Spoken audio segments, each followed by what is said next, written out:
Welcome to the kickoff of the Keeping the Promise conversation series with candidates for California governor and the disability community.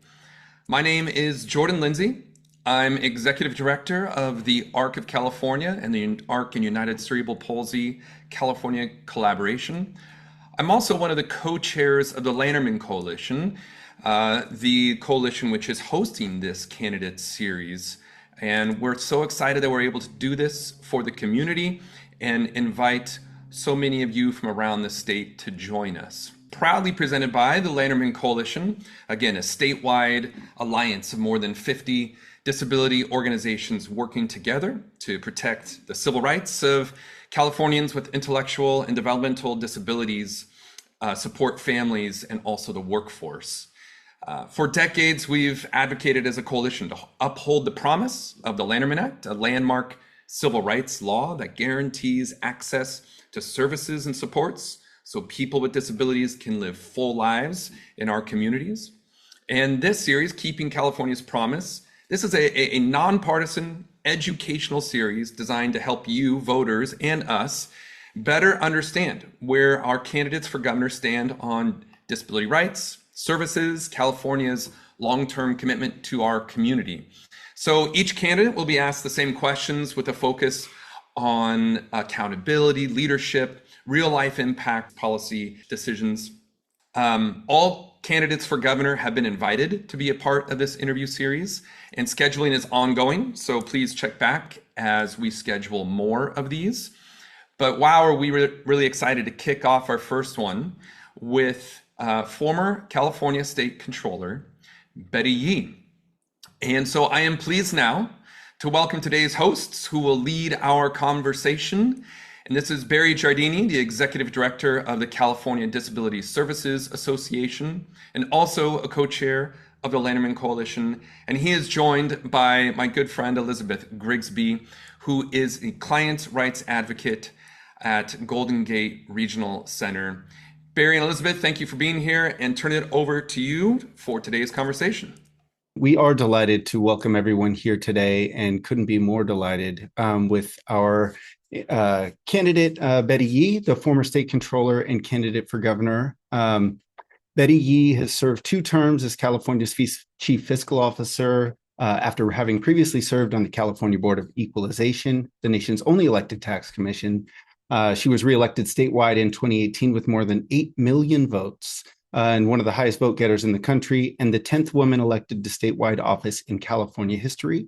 As state controller, Betty oversaw California's finances for one of the world's largest economies, served on the boards of CalPERS and CalSTRS, and helped lead both pension funds to net zero climate commitments. Over her tenure, Ms. Yee's office uncovered $7.5 billion in unallowed state spending and strengthened accountability across state government. And with nearly 4 decades of public service focused on fiscal responsibility, sustainability, and good governance, Ms. Yee brings a deep experience to today's conversation, and we couldn't be more pleased to welcome you, Ms. Yee, to today's series of Keeping California's Promise. So let's jump right into the first question. Okay. Number 1, what personal and professional experience have you had with people with intellectual and developmental disabilities and their families? Thank you for that question, Elizabeth, and good afternoon, everyone. And I'm just really honored to be with all of you. And first, let me just thank the Lanterman Coalition for its tremendous work and advocacy. And, sometimes it feels like it's with a lot of starts and stops, but I think our conversation today will hopefully be about, as we face some challenges coming right at us from particularly the federal government, how we can actually look at how we strengthen those services and what we are able to do to support our community of persons living with intellectual and developmental disabilities. My background is in public finance. I was the former budget director for then Governor Gray Davis, and also worked in the legislature for many, many years for several fiscal and policy committees. So professionally, my relationship with the issues around the intellectual and developmental disabilities community is quite rich. Certainly understand just always the challenges of funding, the challenges of looking at just service commitments from the state as well for the community. And but a lot of progress has been made, and I think we're at the stage now of where we really are talking about how do we continue to make good on the promise with regard to just looking at hopefully continuing to build on provider rates, looking at protecting the progress that's been made with respect to certainly the funding here in California. But as I said, this will all be challenged as so many other areas of the budget are challenged. Personally, I am a native of California.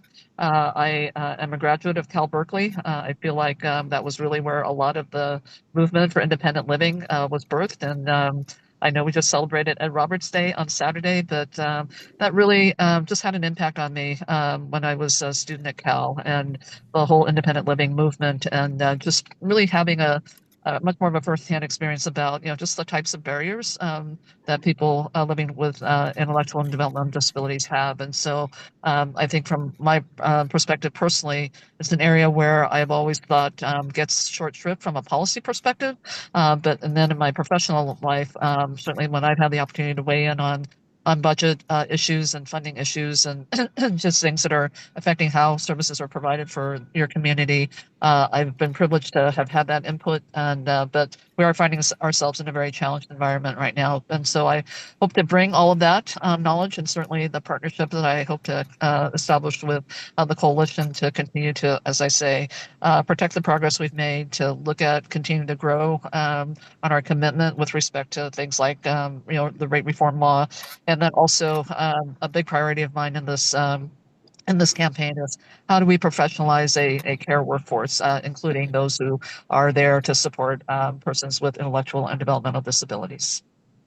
Yeah, thanks, Missy. Excellent and nice to know kind of your connections to our community, from your time at Berkeley. And also, I think you've touched on a couple of the topics we're going to be getting into in some of our questions today.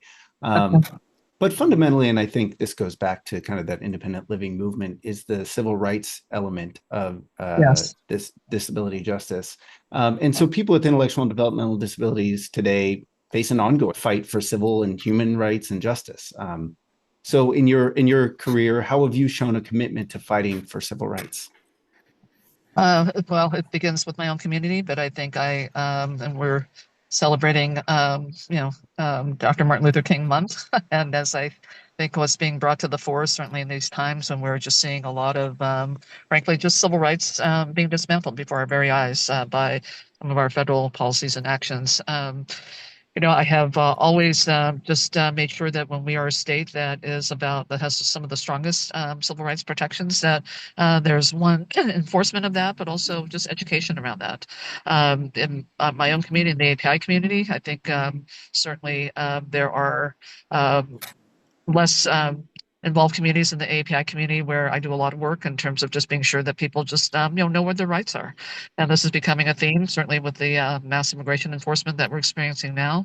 But it's been a personal commitment of mine just because I grew up as a daughter of immigrants. And when you have parents who don't speak English, you become an instant advocate. And so I feel like I've been doing that all my life, certainly with my own family, and then much more broadly with my own community, and then with just communities across the board who have been underrepresented. Wonderful. Thank you. And thanks for sharing some of that personal life experience as well. Elizabeth, the question is yours. Okay, question number 3.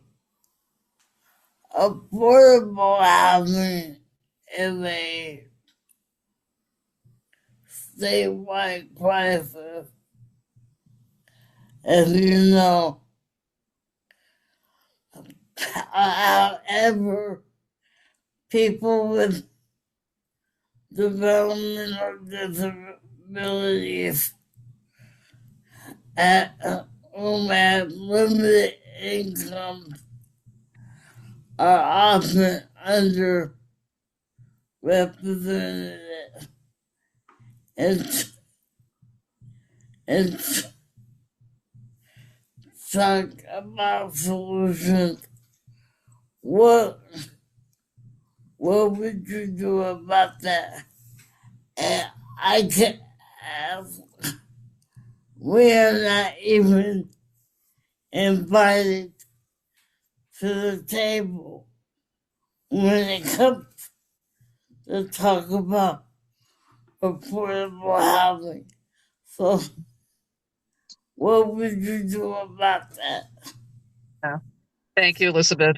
This has been the problem that has been on the top of mind for most Californians is affordable housing, and I think for me, what I like, what I always say about affordable housing is that, the legislature has done a lot to essentially what I call set the table about how we build housing. They've tried to look at just address the, what I call the time value of money with delays and the approval of projects, and just a lot of the administrative hurdles, and then also the types of housing that we can build. But I think for me, housing comes at it's much more fundamental than that.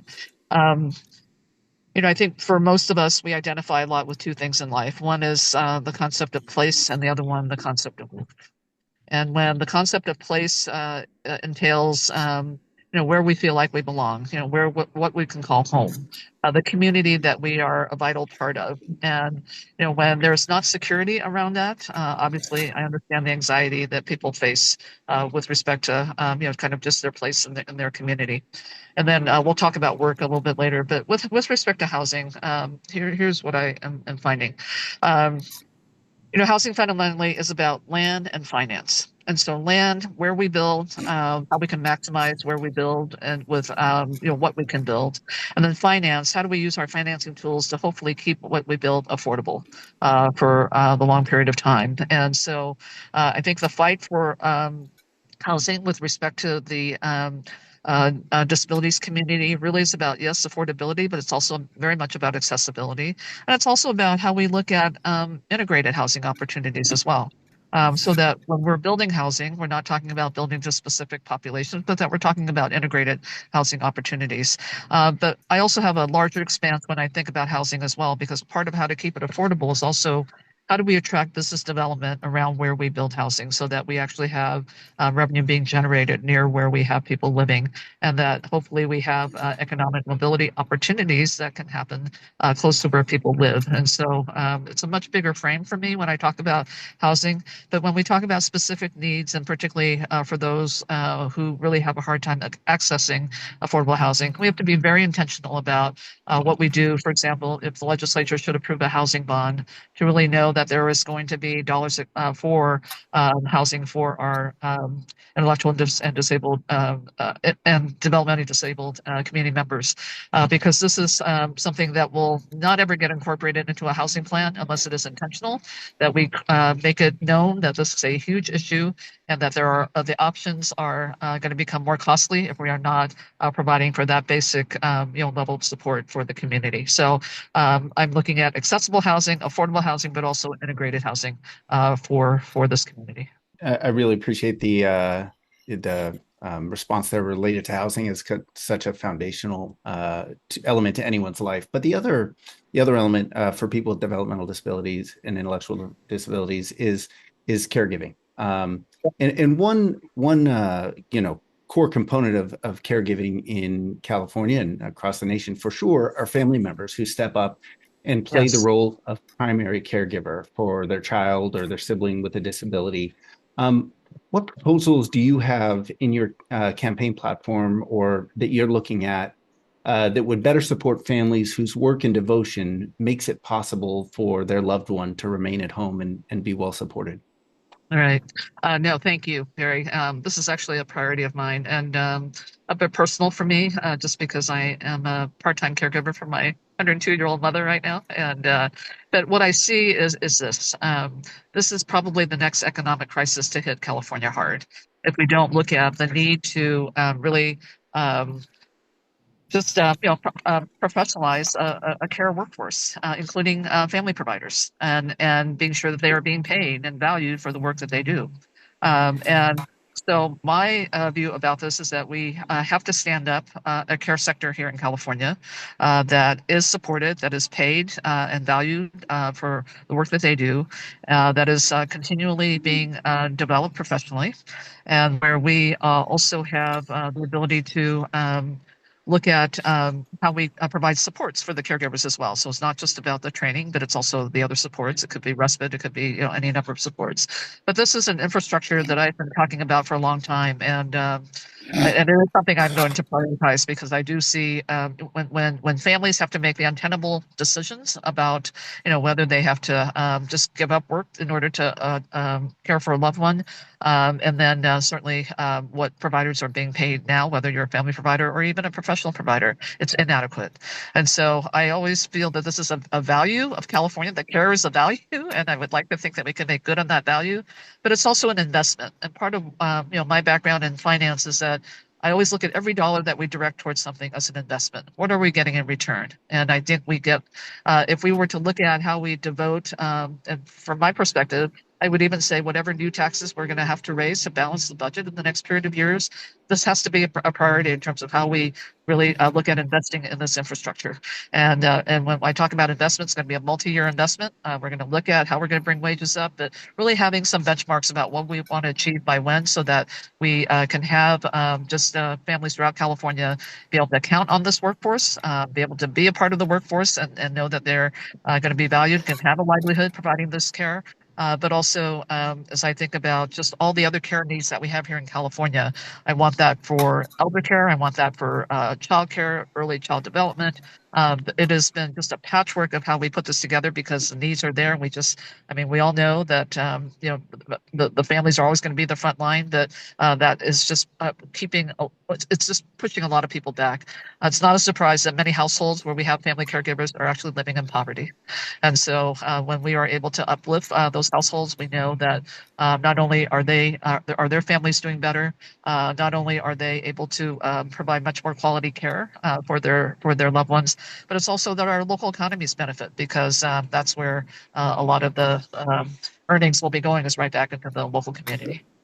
Really great. Thank you so much for that. And I take a special appreciation for looking at the secondary benefits and the knock-on effects. It's obviously there's the direct support, but then there are attendant benefits to families who are supporting, but also the workforce. And speaking of the DSP workforce, I know Elizabeth is going to be asking you a question about the direct support professionals who are really the backbone of disability services. Elizabeth. People with developmental disabilities are ready and willing and able to work in the community, despite California's declaring employment as the top priority for this population. Employment, people with IDD have remained relatively flat. How can the state support employment options in itself to be a model employer for this population? Thank you, Elizabeth, for the question. I think as I'm continuing to embark on this campaign, one of the things I'm very concerned about is just a lot of commitments made, but a lot of commitments not fulfilled. And I think when I think about and I think your question relates to the DSP program, but I want to talk about employment on a broader frame as well. But certainly with respect to the professionalization of the workforce that is going to be caring for those with IDD, we have to make good on the commitment of a law. I mean, it's the law that we have a DSP certification program, right? And so when's it going to be implemented? When's it going to be funded? And we're not asking that it be funded overnight, but we have to start making progress on this and demonstrating to the public that our investment of dollars in this area is actually going to give us a good return. And this is why I always talk about our budget dollars as being an investment, particularly when it relates to the health and human services side. So I think it's time to really look at, and frankly, what I'm doing right now is I'm keeping a tab of all of the commitments that the state has made, but still have not been fulfilled, because that's our starting point. We don't get to renege on commitments that we've made. And so that's our starting point. How do we begin to implement it? What does this implementation plan look like?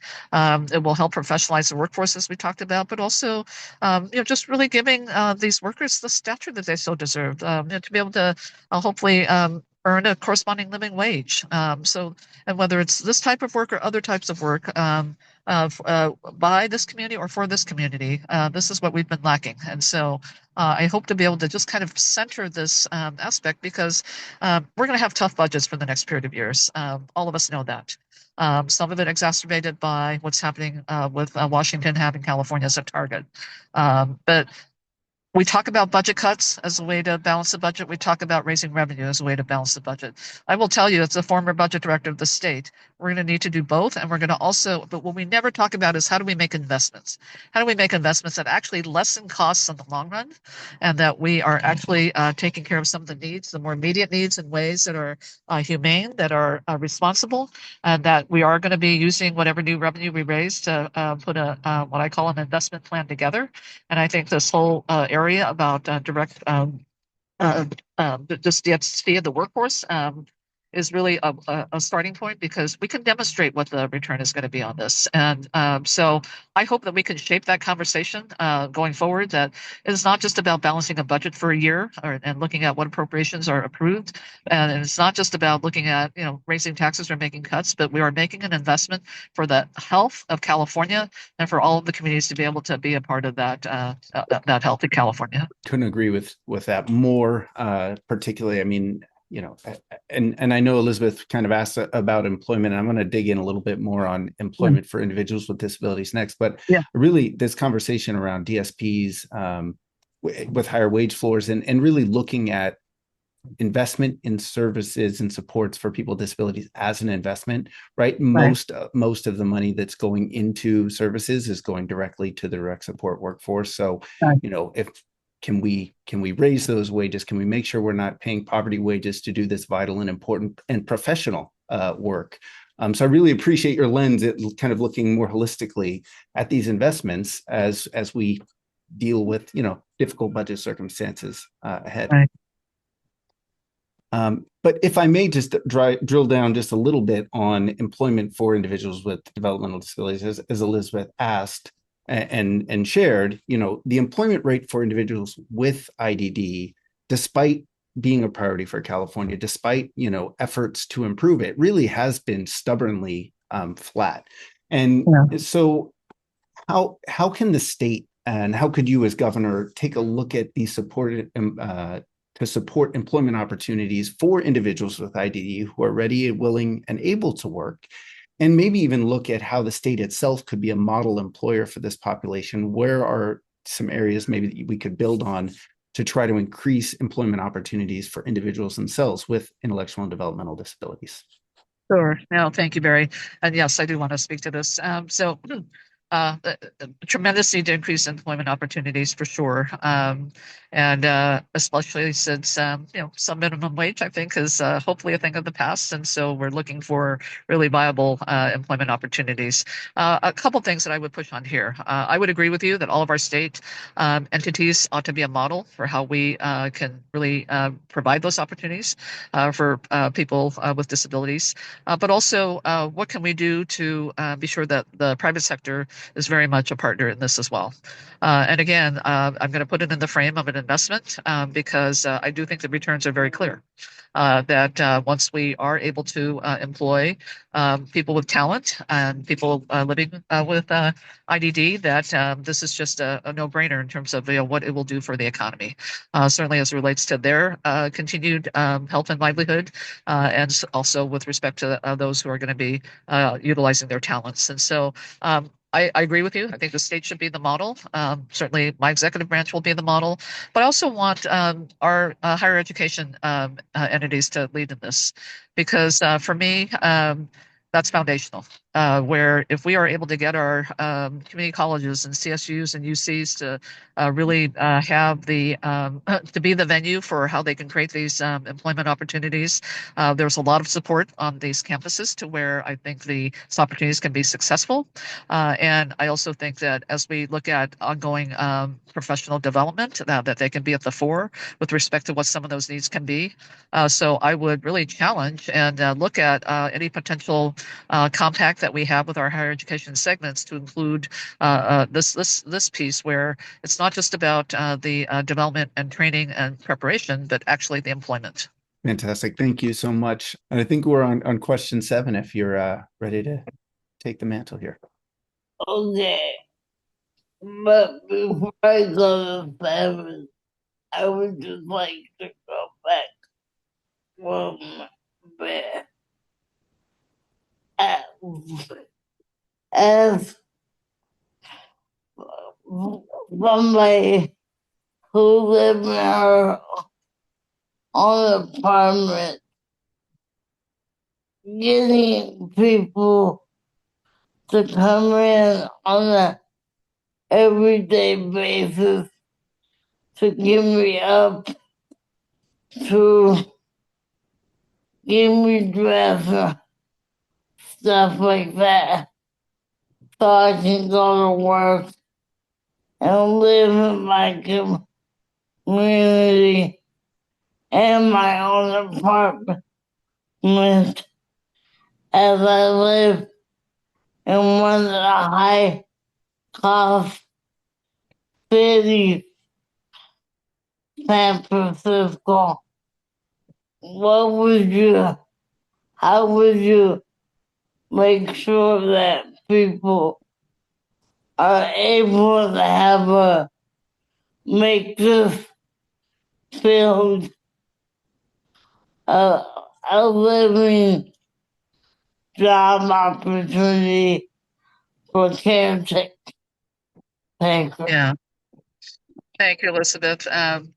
This is really the challenge, and that is, I think there are a couple of challenges. One, first, to just know that we can build a workforce that is going to be providing, those types of supportive services, and and I hope that we can increase the awareness about just what some of those opportunities are, and that the idea about how we, particularly where you live in San Francisco, we can make this an opportunity where people are actually going to be paid, what they are, what the work that they're performing and the way that they're providing value.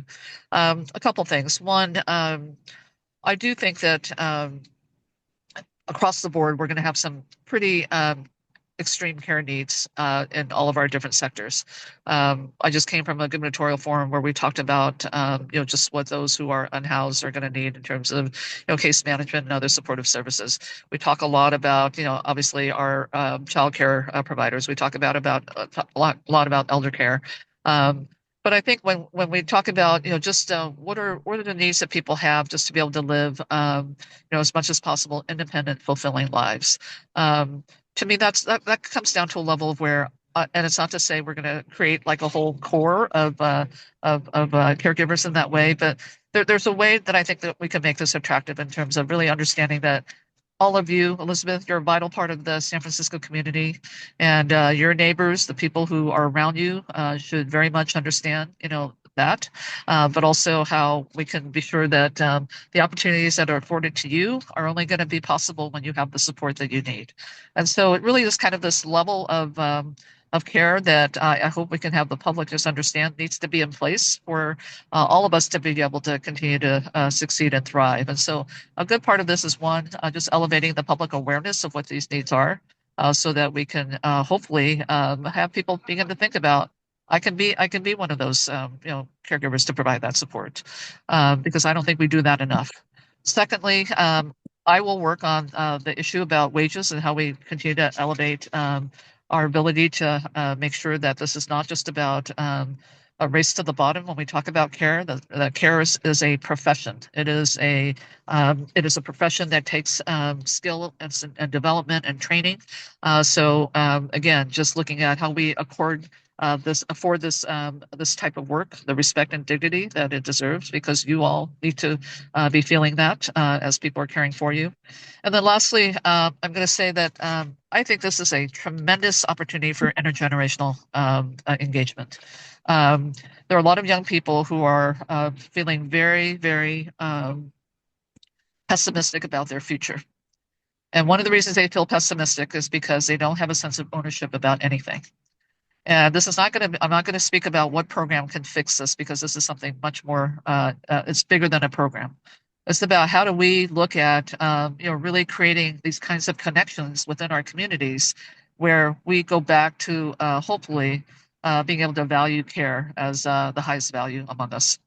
And this is going to take certainly someone from the top to emulate that and to certainly promote that. But it's also going to take real opportunities like the one that you just talked about, Elizabeth, the care that you need on a daily basis, and how I hope we can really make this something where we don't have to incentivize it, we don't have to challenge it, but it is about just the basic needs of how we live in communities together. And so there are lots of examples from this community.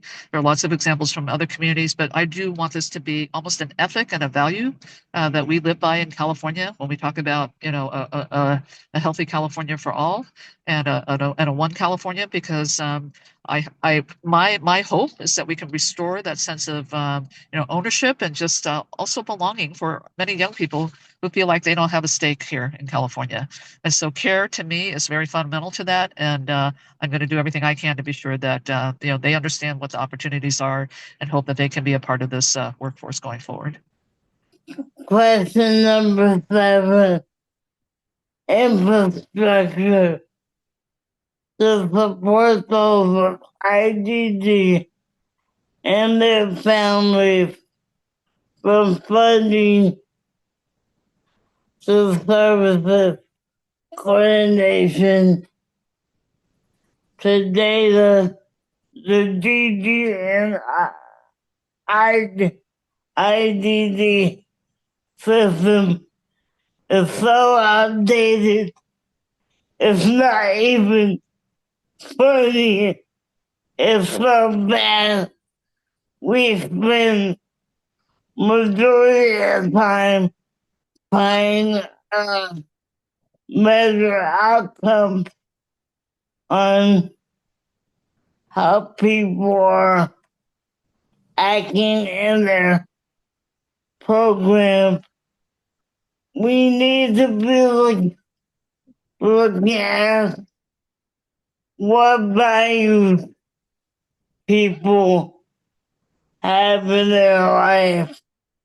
What, instead of always worrying about how is somebody gonna get through the program, we need to be looking at, are they having a fulfilled life?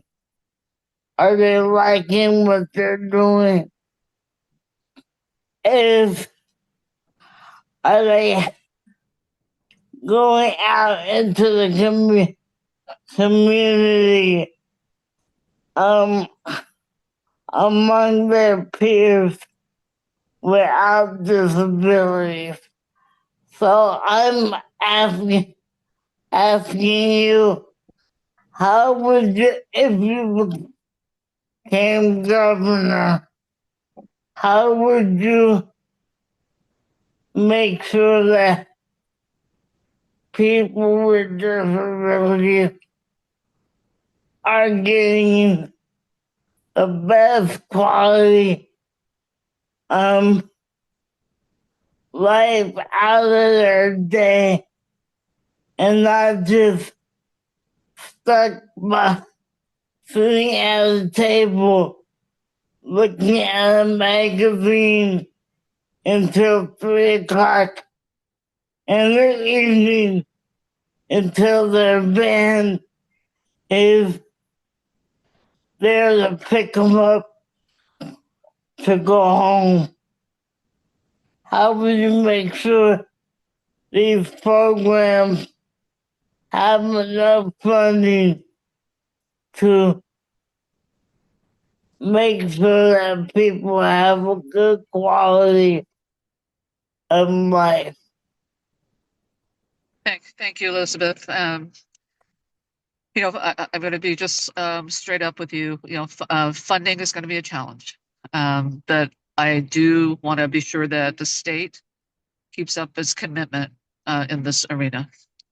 And from my perspective, laws have been passed. We should honor them. We should implement them. We should fund them. And if we can't fund them, we're going to be very upfront about what the consequences are going to be. My focus and my commitment to you and to all who are in the intellectual developmentally disabilities community is we're trying to build a system, and I feel like certainly my experience, and I'm going to just speak for myself. I can't even imagine how you all are viewing just kind of what I call the start and stops of just how we're fulfilling our commitment to you all. I've done a lot of state budgets over the years, and whether it's the DDS budget or other parts of the budget that affect you, when we've had to make budget cuts, it really has broken my heart that there's not been just a much deeper conversation about what these cuts mean. And it's almost as if this is an area where, because maybe the voices aren't the loudest from an advocacy standpoint, although I don't believe that's true now. I think you all have done such a great job of elevating those voices. But look, what's the goal here? The goal here is that is to build an equitable system, right? And to look at services that support independent lives.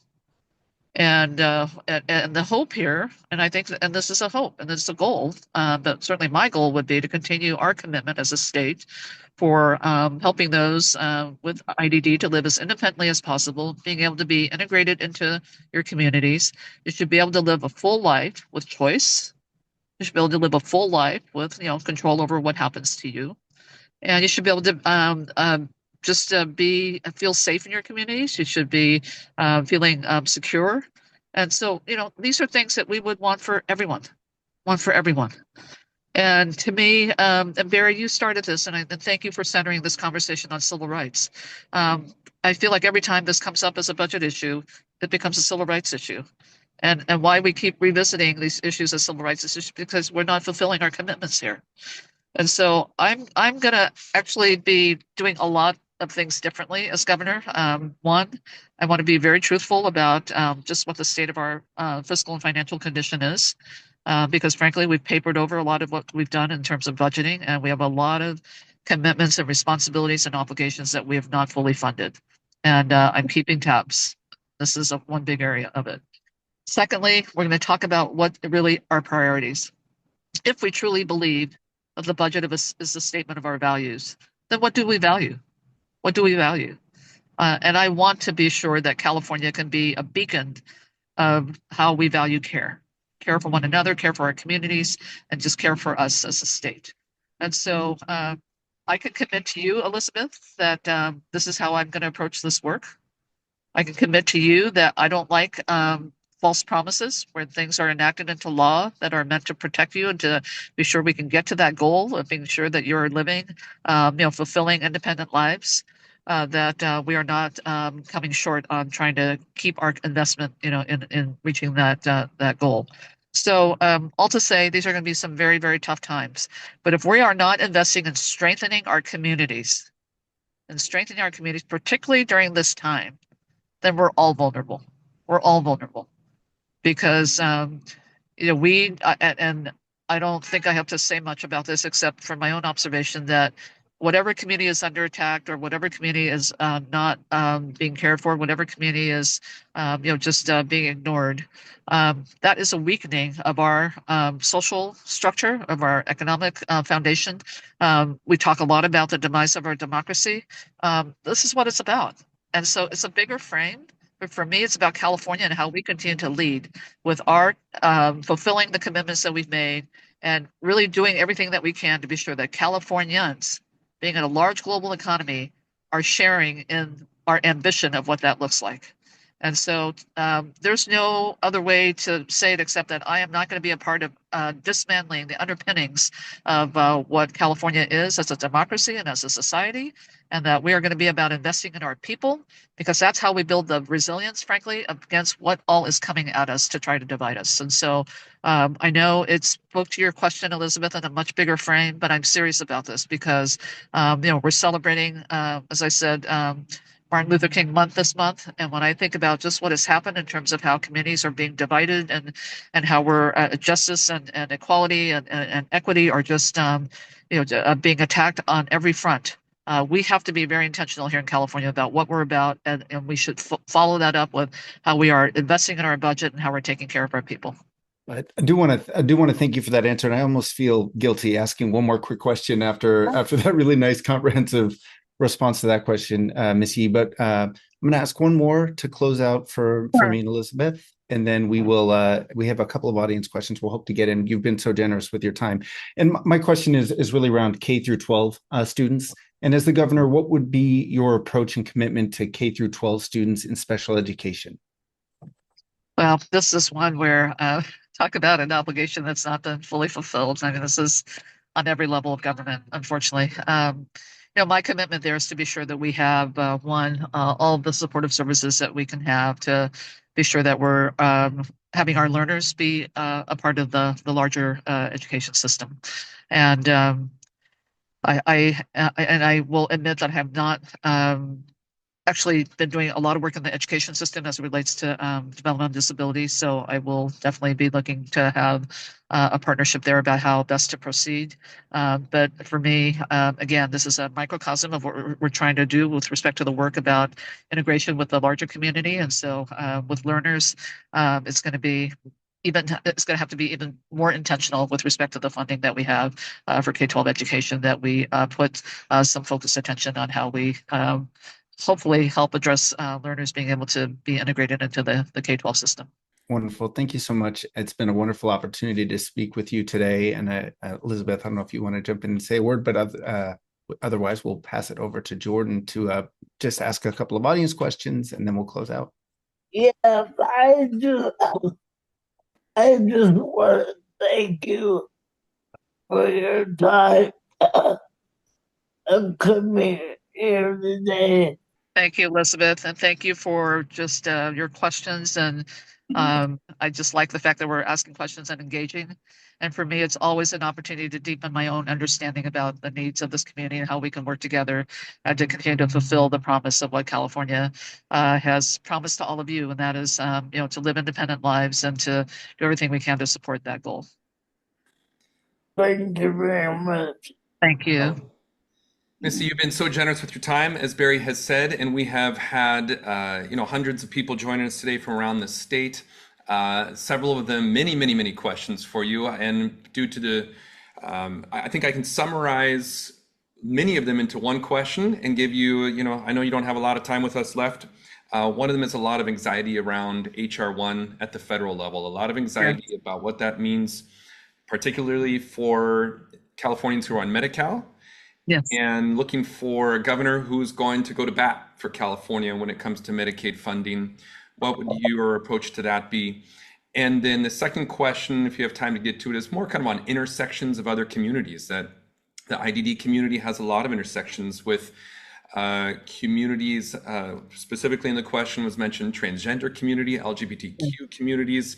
There are inequities and double inequities on top of inequities that we have seen throughout the IDD community. You've already talked about it a little bit from your own personal history and perspective, but what is your approach to supporting and advocating for communities that have lots of cross sections? How would you like to have time to answer both of those? Thank you. Okay, I'll do my best. Thank you.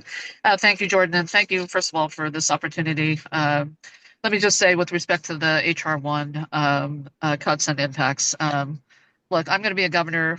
If our funding is attacked, if our communities are attacked, if our rights and protections are being eroded or dismantled, I believe for each of us in this race, the price of admission to becoming a candidate for governor is that we have to be a fighter. This can't be normalized.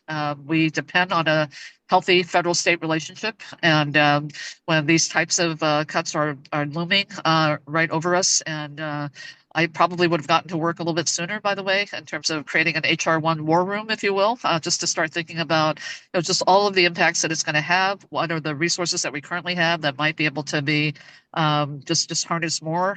What are the waivers that we're currently under that may actually give us a little bit more flexibility? I mean, we just have not had like a comprehensive view about this. And I'm running a grassroots campaign, so I can tell you every part of the state that I travel, people are concerned. They're concerned, and we're not doing a lot of public communication about what to expect. But I just think to know that we have a state government that is actually already thinking about what we need to put in place. Even the simple thing about just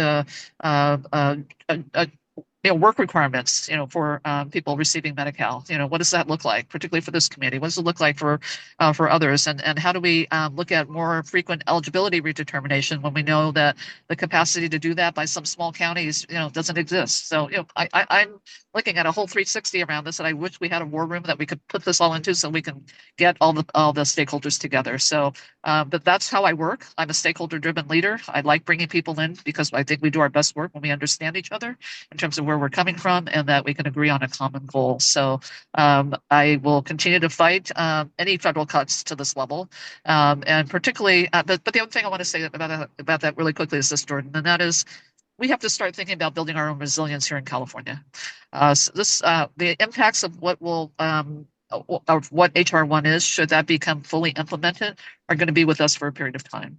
So how do we build our own resilience? How do we grow our economy? How do we generate our own revenue? How do we look at just being able to stave off any future attacks on what we're seeing coming through with HR1, such that we are in the process of doing that, strengthening our communities, creating more opportunities, looking at growing a healthcare workforce in the very communities that need to be served, so that we can actually have, culturally competent and linguistically appropriate care. I mean, all the things that we've been fighting for. But I also see an opportunity here, so I'm going to be looking at how we build that resilience. Secondly, I'm sorry, I've been saying so much. The last question. Yeah, I know. Big questions for the end. Sorry. Yeah. Oh, that's okay. Oh, the intersectionality. Yes. Yeah. Yes. Just kind of fighting for communities that have a lot of intersectionality. Yes. So I know all of you in terms of what you do in advocacy is how you do build coalitions. I think how we govern needs to be exactly that as well. That when we don't govern to understand the intersectionality of issues, the intersectionality of just how people are affected by actions that are being taken, we really don't do a good service, because how we then assess impacts, I think, is incomplete. And so I think we have to look at when we govern, how do we do our part as the state to look at building that stakeholder engagement in a way where we understand that the policies that we are going to put forth, that the funding that we're going to be putting forth, is actually meeting the needs. And I think about this seriously a lot. I was your controller of the state, and when we don't look at the intersectionality of issues and of experiences that communities share, my view is that we waste a lot of funding. Because we will not have met certainly the objectives of what we're trying to achieve.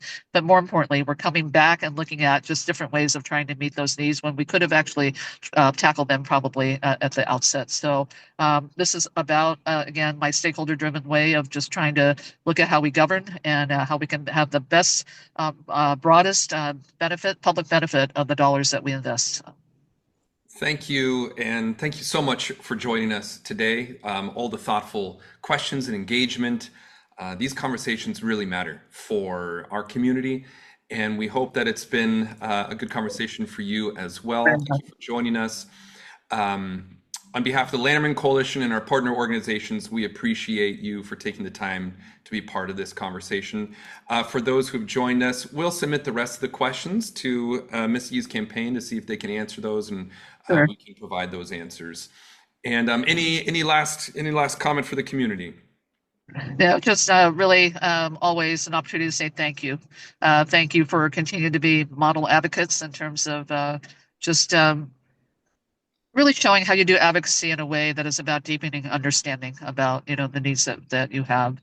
And I do hope that together we can return care as a core value in terms of how we move forward in this state. These times demand it, and I very much would enjoy the honor of just having this great partnership with all of you going forward. Thank you so much.